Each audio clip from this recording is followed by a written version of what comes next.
So we made it to the Amidah. We're standing on the top of the mountain. As we said before, Rav Levi Yitzhak Bedichev says, why is the Amidah called the Amidah? Not just because you're standing, but because there's nowhere to climb anymore. You've reached the top. So far we've been climbing up the ladder of consciousness. Jacob's ladder of connecting to Hashem. Physical, emotional, mental, spiritual. We're standing at the top of the ladder. There's nowhere to go. It's called the Amidah. And we're now, that's got to take you a bit of build-up that we've done in the last 3 classes. You've got to be very excited. As you're getting closer and closer, don't be like, okay, I just said Shema, Israel. Okay,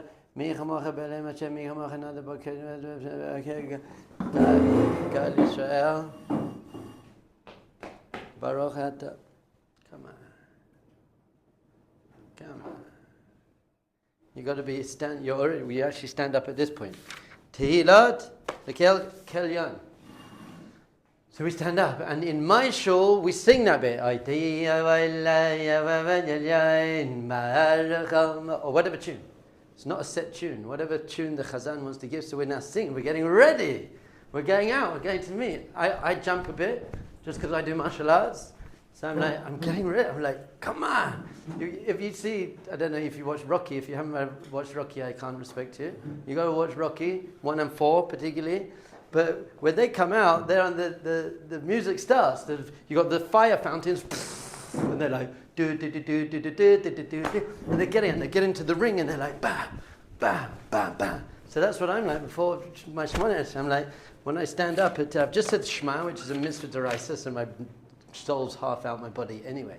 I've just been kissing my sit as well, and I'm getting ready. Bam, bam. I'm like, stretch. I'm stepping into something. I'm stepping into something real and big here. Bam! And again, and then the Chazan is going to say, and this Tur Yisrael, Kumat Bez, you're going to take steps back, and then you get ready. Baruch Atah Hashem Ka'al Yisrael. Now you're going to take 3 steps forward. Now I'm still very upset about what I'm about to tell you, but people greater than me say this. You're 3 steps forward. You do your right foot, 1. Your left foot, 1. And then you bring your right foot next to your left foot. Now I am in position. Why does that upset me? Because you did not take 3 steps forward. You only took 2 steps forward. About 5 years ago, I was teaching this type of class, and I said to my students, and then you take your 3 steps forward. 1, 2, right, 3, and then you bring your left next to your right. And I was very excited. And one of my students said, I don't think you actually do that. I think you just go 1, 2, and then right next to left. And I said, that can't be, because you've only taken 2 steps forward now. If you were walking upstairs, and you took right foot, left foot, and then right foot next to left foot, you've only walked up 2 stairs. Surely it has to be right foot, right foot, and then bring the left foot next to the right. Now you're up 3 stairs because we're going through these 3 levels of crazy consciousness. Moshe went up into the darkness and the cloud and the fog. He went up onto Mount Sinai. That's what you've got to imagine you're doing. I am now walking through all the levels of consciousness. I'm now standing on Mount Sinai. So I spoke to the Rosh Yeshiva. I spoke to everyone. I'm going to find that one opinion who says like me. Didn't find it. Which gave me the best opportunity for self-nullification. I'm wrong. I'm wrong. I don't know why I'm wrong. Because other people say, no, 3 steps. 1, 2, 3. Those are 3 steps. You did move your feet 3 times. Now, there's got to be someone.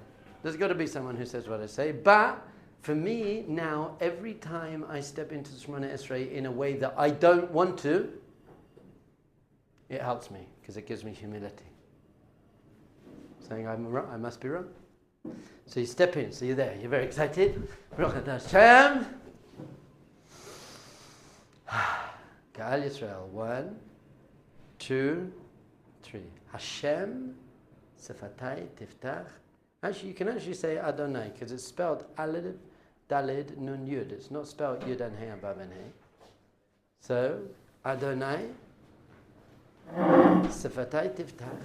And you want to say that, you want to flow, Ga'al Yisrael, you Ga'al Yisrael to Hashem, Lord, O Lord, Hashem, Sefatai Tiftach, open up my lips, Ufi Yagid Tehilatecha, and then my mouth will declare your praise. So this is saying a few things. I can't even speak without you. Now what I used to do, I haven't done it for a while, maybe I'll do it today. I used to say Hashem Sefatai Tiftach, Ufi Yagid Tehilatecha, and stop. And not say anything and just wait for Hashem to speak through me. Didn't really happen often, so I stopped doing it. But sometimes I felt, hold on, I'm not going to pray, Baruch Atah, I'm going to wait until prayer comes forth from me. And sometimes it did. Sometimes Hashem Sefatai Tiftach, Hashem, open up my lips. I can't do anything. I can't even open my lips without you. I can't do anything. I can't speak without you. Hashem Sefatai Tiftach. Ufi, and my mouth will declare your prayer. So I'm not even doing anything. It's not I will declare your prayer. It's my mouth. It's just got to be like, it's not me. There's no ego anymore. There's no ego. I'm not even doing this. So it's saying I want to be praying from this place of complete bittul, self-nullification, egoless communion with the divine infinite creator of the universe. Shem Sefatai Tiftach. And by the way, Ufi Yagid Tehilatecha, and my mouth will declare your praise, which says that even in Shemona Esrei, which the most of Shemona Esrei is bakasha, we're requesting stuff, it's not about that. It doesn't say, Hashem, open my lips so that I can ask you for stuff. It says, Hashem, open my lips so I can praise you. Which shows that the ikka, the key to all of tefillah, even the Shemona Esrei, which is mostly request, is praise. Even the requests are praise. I don't even really want that stuff. Whatever, I have it. But I'm praising you that I know that it's to you that I have to come. So I'm there. I'm Hashem, Adonai, Sefatai Tiftach. Ufi Yagid Tehilatecha. And take a second and breathe through your nose.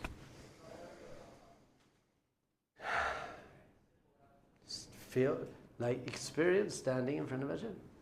If you're going like this, you missed it. You're not in the game. Now, it's very important that you have to step into Shemona Esrei with everyone. Gal Yisrael, step in with everyone. I see sometimes people want to have so much kavanah that they're a little bit late. They're standing there and they're like, or even sitting down, and we're already stepped in, and I see them in there, and then they get up and join. You joined a bit late. It's okay. Hashem loves you, but we're together. This is a communal prayer. You want to step in with everyone, but then you're in. You don't have to finish with everyone. In fact, everyone can finish the whole of Tefillah and go home, and you can still be standing in your Shemona Esrei. There's no rush to finish your Shemona Esrei. You're standing there. Yes? If I haven't finished Ashrei, and people have finished and people have started the Shemona Esrei. Why? What is, I don't understand. If you haven't finished Ashrei and people are starting Shemona Esrei, why? Do I need to step in with them at that same time? You're saying it's more important. I just don't understand the situation. I'm trying to learn all the words in Ashrei, so I'm reading the translation and trying to make sure I understand what the words are. So fine, two things: you come 3 minutes earlier than everyone else, and secondly, you say Ashrei in English until you can say it properly, and thirdly, you learn all the translation before. When it comes to time for prayer, that's not when we're learning. You're not in prayer learning what am I saying. If you don't know what you're saying, you're going to say it in English. Now, outside of actual prayer time, you're going to be with your siddur and writing down, this means this, and you're going to be understanding it. Prayer time isn't a time for working things out. It's a time. So if the best way you can stand in front of Hashem and speak to Hashem is in English, that's how you're going to do it, and Hashem loves that. He's like, you're so cute. I love that. But, so those are the answers. Make sure that, let's say you know that everyone is stepping into Shemona Esrei at 8:10. God forbid, but let's say. So I know that we are the community steps into Shemona Esrei at 8:10. I know that it takes me half an hour to get to Shemona Esrei. You start praying half an hour before Shemona Esrei. Doesn't matter when the community starts praying. You start praying, so Nate's At the moment, Nate's is 5:56. So if you know it takes you, so I know that everyone's going to step into Shemona Esrei at 5:56. The shul says we're going to start praying at 5:30. That's when Shachar starts. I'm like, I'm not, because there's no way I can get to Shemona Esrei by 5:56 if I'm starting praying at 5:30. You're crazy. So I'm going to get there at 5. I know I need 40 minutes. I need 40 minutes to start praying to get to Shemona Esrei. So that's when I'm going to start praying. To make sure for Mariv, like everything, you've got to step in to Shemona Esrei with everyone. So you know that they're going to be doing Mariv. They're going to be like, and you're like, there's no way I can say the whole of what you're saying. So you start davening Mariv 5 minutes early. Get in there 5 minutes early, and then you're going to step in together. But once you're in, you're in. Yes. Question specifically on that. Oftentimes, not so often, but sometimes I'll take my 3 steps forward and realize there really was no kavana there, and it is a powerful moment. So I'll step back again so I can step forward with kavana. No. Not okay? Step forward, you're like, oh, okay, missed it, doesn't matter. Now is a moment.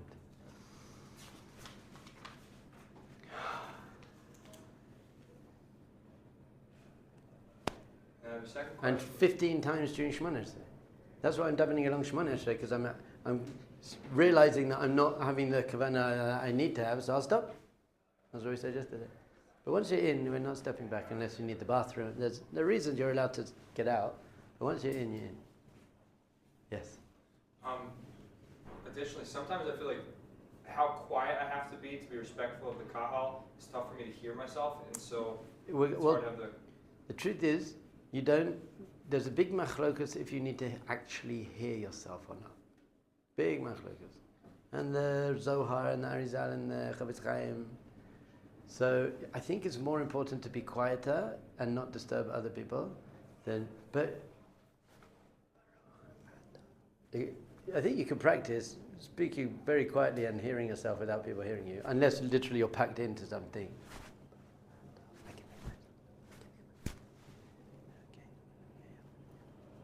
You just got to make sure the words are coming out your mouth. Yeah. As air is leaving your mouth. Rabbi Nachman says more important than what's coming out of your mouth is what's going into your ears, that you've got to hear your own prayer. Yeah. So he says, but then maybe we could learn out that whole machlokas, but I'd rather not hear myself and not disturb other people than hear myself and disturb other people. Yeah. When does the Amidah actually start? Is it the Hashem, Adonai Sefata, that's when it starts.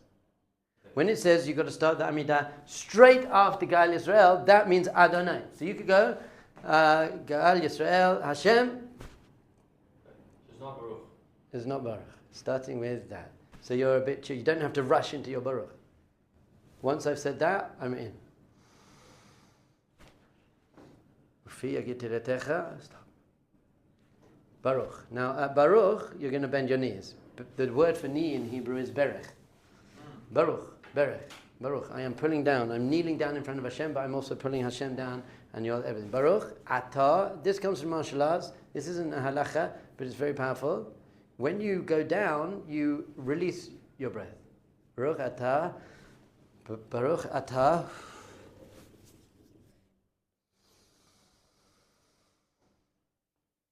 Hashem!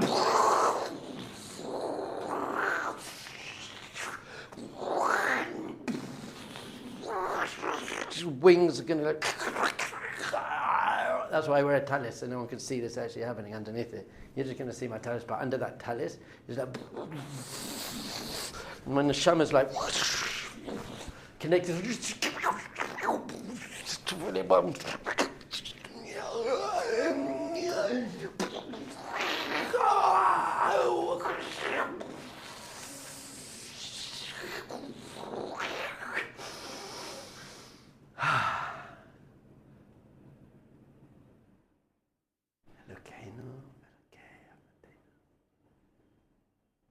not like Baruch Atah Hashem, Keinu Melech Avotenu, Ke'Avraham, Ke'Yitzhak, Ke'Yaakov, HaKel HaGadol HaGadol HaGadol.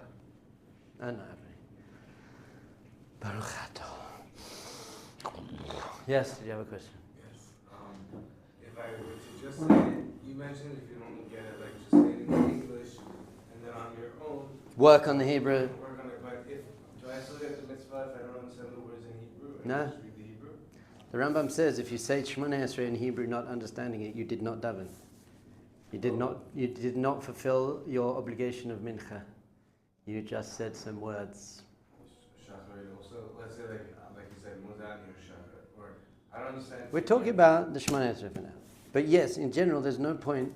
Imagine you go up to your wife and someone wrote you a love letter in Italian to say to her, and you're like, Bella, you have no idea what you're saying. It's like, okay.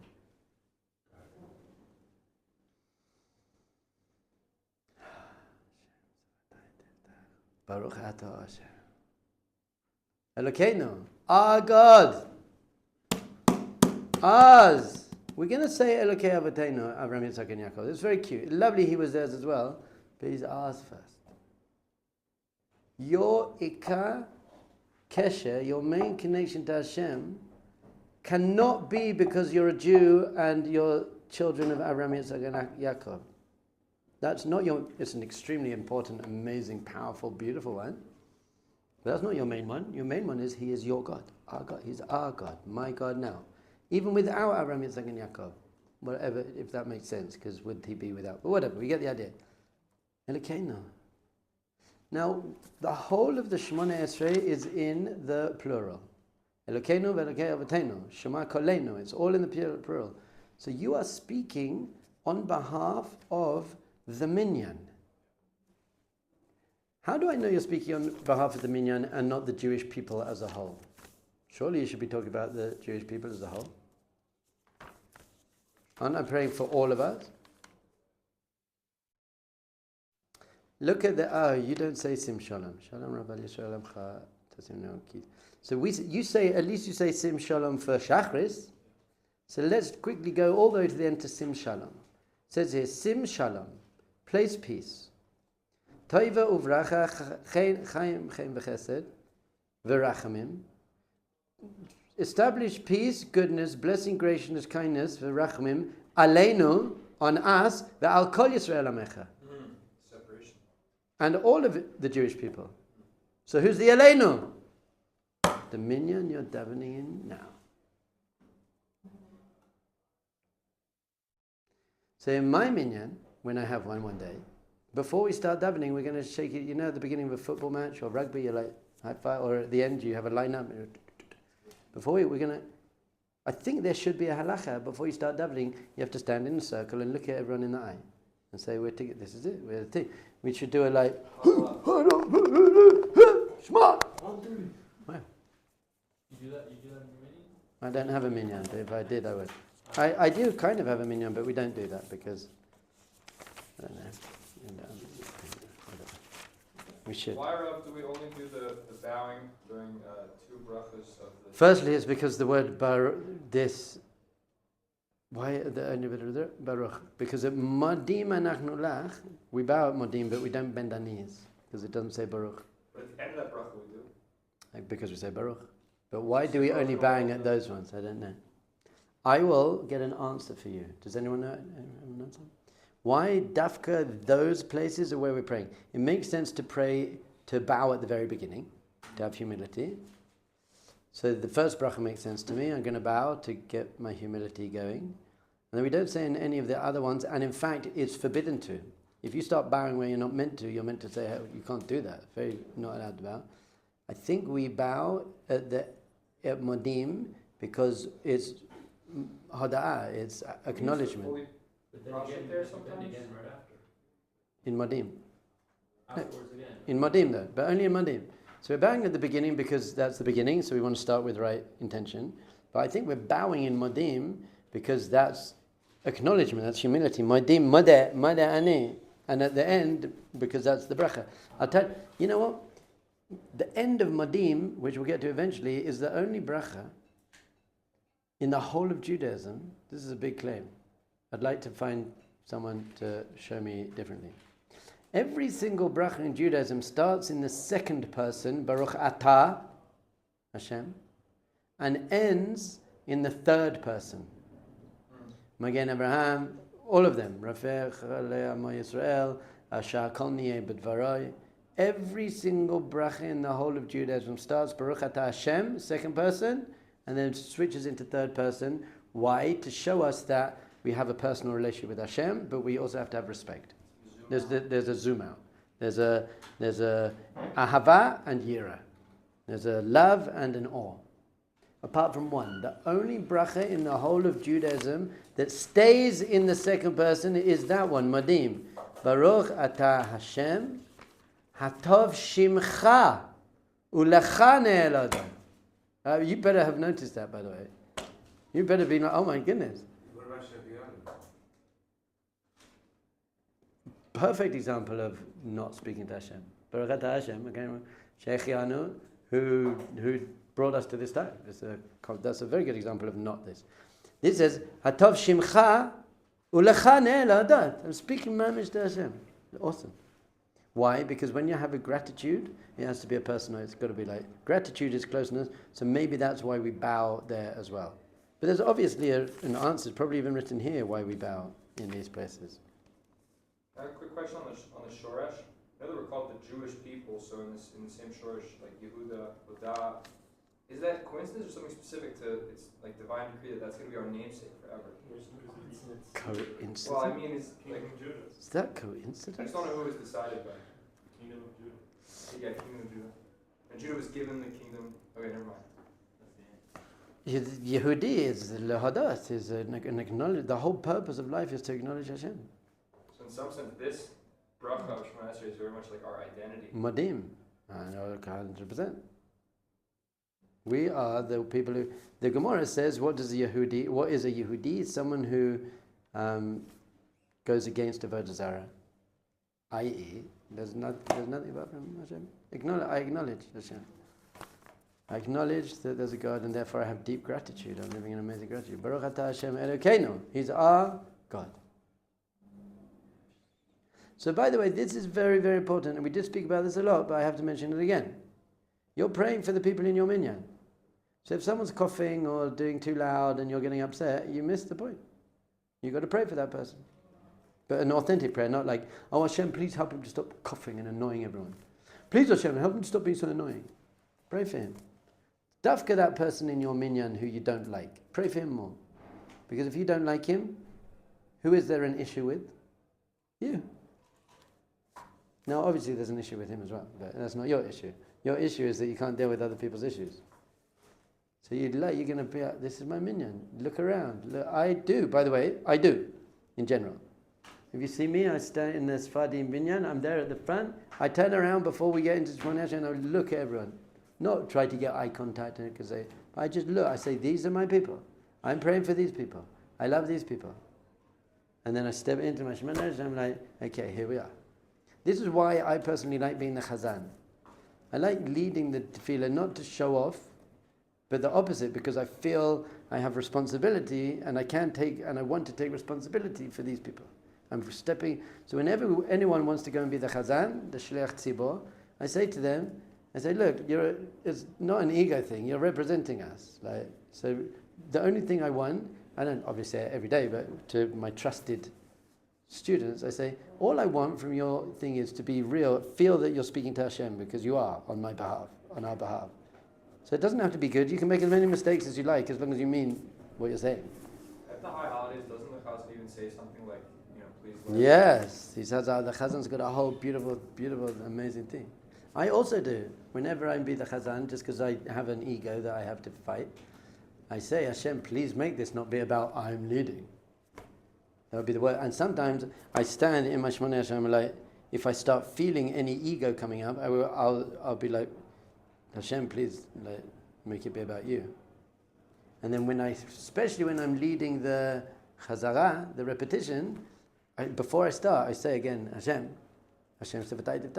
you make this not be about me, that I'm here to represent the people. Do you recognize when ego is coming up? I'll tell you how I do. I'll tell you how to do. I can feel it physically. I can literally feel my head getting bigger and my heart getting bigger. I can feel it literally as a physical experience. Is a bigger heart, bigger ego though? Not always, but in this case it is. If someone comes up to me and said, I read your book, I love you, it's amazing, I can literally feel an expanding. And that's definitely an ego expanding. I know that. When I see my daughter and I love my daughter, I feel an expanding as well, but that's not an ego expanding. I love my daughter.